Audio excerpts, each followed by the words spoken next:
Hi, Dwayne. This is Deborah Murray, and I'm submitting my diabetes database work for week 4. As you can see here, I have tables for demographics, coronary risk factors, glycemic control, and also for microvascular end organ damage.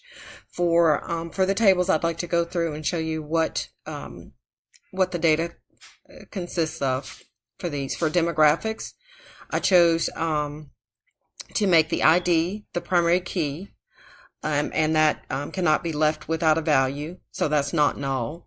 Name, varchar, gender is varchar, date of birth is varchar, medical record number is varchar.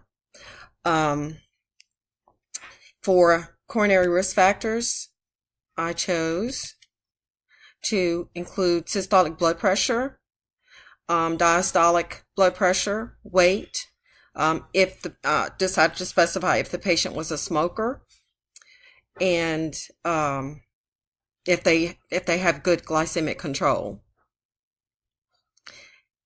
And the primary key here is the ID. For the data characteristics for glycemic control, I included their ID as the primary key, of course the name, a recent A1C result, and the recent A1C result, which is the actual A1C, and then the A1C result date. And that's in the microvascular end, that's linked to the microvascular end organ damage table. The final one is the microvascular end organ damage table, and that consists of the ID as the primary key, which cannot be left without a value, which is not null.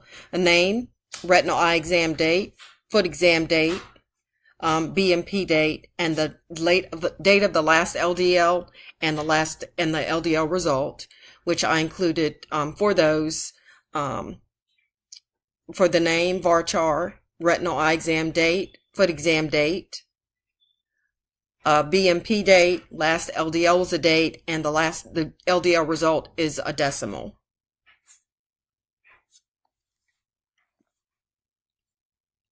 So that tells you a little bit about how the tables are linked, and what types of fields I used in each table.